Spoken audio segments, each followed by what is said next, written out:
This video is powered by the pros at Pascal Air Plumbing and Electric. Arkansas owned, Arkansas operated. GoPascal.com. I'm curious how much you've looked at UConn already, and if you have any early impressions of that matchup. We started looking at them right after their game ended, and we knew we were going to play them. We had a practice last night and kind of like a film and walkthrough session. And obviously, we're going to practice and go over them, here on out. I think we match up well with them. It's just going to be another war. Obviously, they have two pretty good bigs, and they surround the bigs with some pretty good pieces. So we've been looking at them, but I think we match up well with them. And I was curious. I don't know how much y'all have matched up in practice because different positions or whatever. I'm curious from a player's perspective. What's it like being defended by Jordan Walsh? Like, what kind of challenge is that when you got Walsh trying to lock you up? Jordan, he's super active on the defensive end, and he's long and kind of moves well for his size, and he's pretty strong too. So I know, when we kind of go at it in practice and guard each other, he's pretty good on defense. Scotty? Yeah, Kamani, you mentioned UConn's got a couple of pretty solid bigs. Sonogo, I think, was a honorable mention, All-American. You have any impressions on him, or just kind of what stands out to you about him? Yeah, he's super active, big. He's kind of like Oscar-like with his motor and just how he crashes the glass and how aggressive and physical he is. But he's super skilled in the post too. So, we've been watching film on him, and we're game planning towards it. I think we'll be fine though. I think there's been 10 or more games this year where you finished with more offensive boards than defensive boards. What is it about you that allows you to just carve out space and grab offensive boards? What kind of how are you wired that way? Just the game plan for us, Muss always says, is to get extra possessions, because especially in March, the games come down to a couple possessions, as you guys see. So just try to get extra possessions for the team. That's kind of been Muss's theme and game plan ever since I've been here. So it's kind of just me trying to be a star in my role. Curtis? Hey, Kamani, I wanted to ask you a follow-up on Jordan Walsh. He's gone through the ups and downs that any freshman will, but it seems like he's just really stepped up in the tournament for you guys so far. Just what have you made of the way he's played and the impact he's had? Yeah, when you're a freshman, you kind of got to get used to things, and, it could kind of be difficult when, you come here and things don't go your way. But, if anything, it's just credits to him. When the lights are bright, he's showing up and performing, and that's what we needed from him right now, and that's what we're getting. So I think he's been a great addition in March, and he's kind of been an X factor on why we're winning these games. Just curious, how validating has it been for you guys to reach this point, just with the ups and downs, the obstacles that you faced this year? You've kind of wound up where people expected you to be in the beginning. Yeah, our goal from the start of the season was to win a national championship. And then, of course, some injuries and things happened. And it just felt good to get to the Sweet 16. But, now it's kind of our goal is still the same. So I don't think anybody here is satisfied. We're going down to Vegas to get us 2 more and then, try to get to Houston. So that's kind of our game plan. And I think everybody in the locker room has the same mindset. Bob? Hey, Kamani, how you doing? You're making me famous on Twitter. We always go famous, Bob. No cap. Okay, thank you.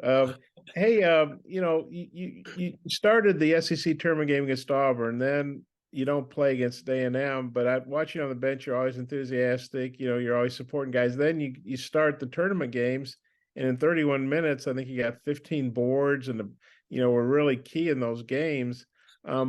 I think a lot of guys, they didn't start a game, they wouldn't react real well to it, but it doesn't seem to impact your attitude or how you play. How do you deal with that, going from not playing and then you play really big in 2 NCAA tournament games? Yeah, I think you just I've just always been a team player, and, I can just do whatever I need to do to help the team win. And, that's kind of been my mindset. And I know I have more experience than anybody here. So I kind of got to be the voice from the bench and help in that way too. So I think you just always got to stay ready for your moment. That's something that I learned by being here and playing under Muss. It's like, there might be games where you don't play, but you're just as important as the people on the court. And I think everybody on our team understands that. And, just playing for Muss, you just learn that. And then I had a question about Jordan too. I guess you're getting inundated with these questions, but you look, a lot of people have a tendency to look at points, right? Media, fans, whoever, players maybe too. And Jordan scored okay, but I think he's averaging about 7 points or some, and I think he scored 60 in those 2 games. But he just impacts the game in so many different ways and things that don't show up in the box score. And I was talking to AB about this, and he said, maybe his role wasn't what he imagined at the start of the season. I'm guessing I thought he'd score more, whatever. But how have you thought about the way he sort of evolved? And he said he really doesn't care if he scores. He wants to play defense and rebound. Obviously he wants to score too, probably. But what have you thought about the way he's accepted the role and doing all the kind of a lot of the unseen little things to help you guys win? Yeah, you learn here quick that, everybody really can't score, and you kind of have to find your role and be a star in your role, and that's how you're going to get on the floor and get minutes from Muss. And I think Jordan just adapted really, really well. He kind of got down a little bit, but I like the way that he bounced back and kind of just bought in. I think right now Jordan Walsh is just super bought into what Muss is saying and the staff is saying and just how we do things here, and that's why he's having the success that he's having. And nothing can be said after the game was that, he wasn't having a real good game offensively. Nick struggled. Jordan doesn't score a ton, but he said they kind of turned it over to the vets, guys like yourself and Devo and Ricky, older guys who'd played in the NCAA tournament before. I guess Ricky played at Wichita, I think. What'd you think about that? Maybe guys deferring to y'all a little bit who, the young stars and just the way you old guys or the OGs came through. I like that, Bob. Bob, the growth is crazy this year for me and you. But no, I think it just tells you how deep and versatile our group is.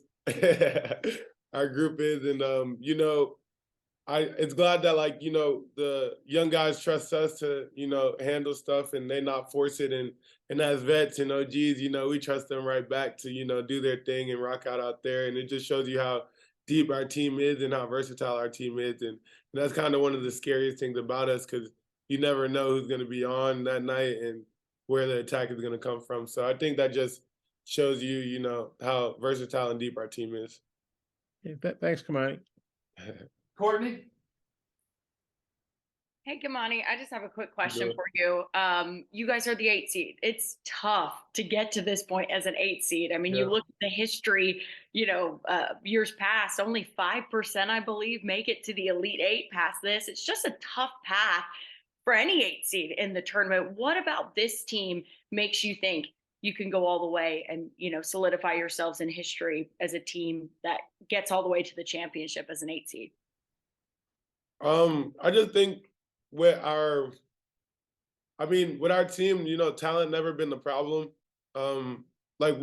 We had problems during the season, but I think in our games, if you think about our 2 Alabama games, we were up big in the second half. We kind of let those drop.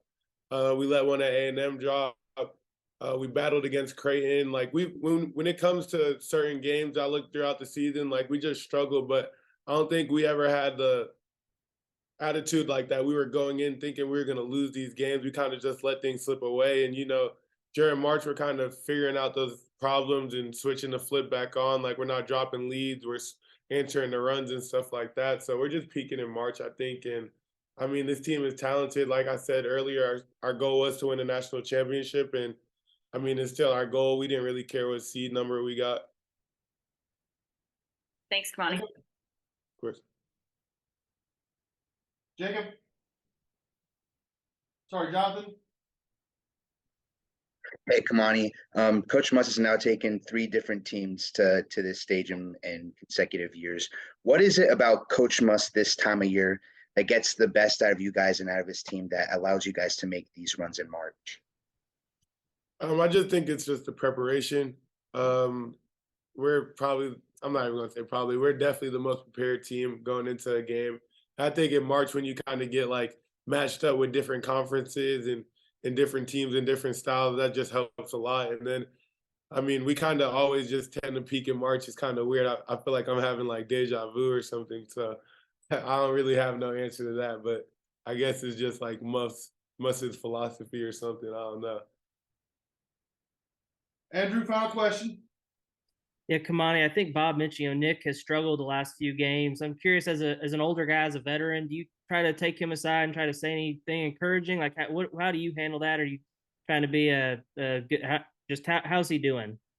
Yeah, I mean, Nick hasn't had the 2 games that he wanted to have, but I mean, Nick's a basketball player. He's a dog. He's him for that reason. So I mean, we're in his ear. We're giving him encouragement. I mean, I don't think anybody on the team has lost any type of trust or faith in him. We know who he is, and we know what he can do. You know what I mean? So, it's 2 games. Them 2 games are over with. It's a new city, and I expect Nick to have big games. BetOnline remains your number one source for all your sports betting this season. Everything from the NFL and bowl season to esports. You'll find the latest odds, team matchup info, player news, and game trends at BetOnline.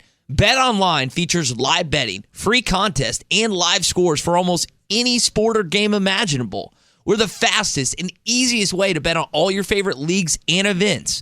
Head to betonline.ag to join and receive a 50% welcome bonus on your first deposit. Make sure to use the promo code BELIEVE to receive your rewards. That's BLEAV. BetOnline, where the game starts.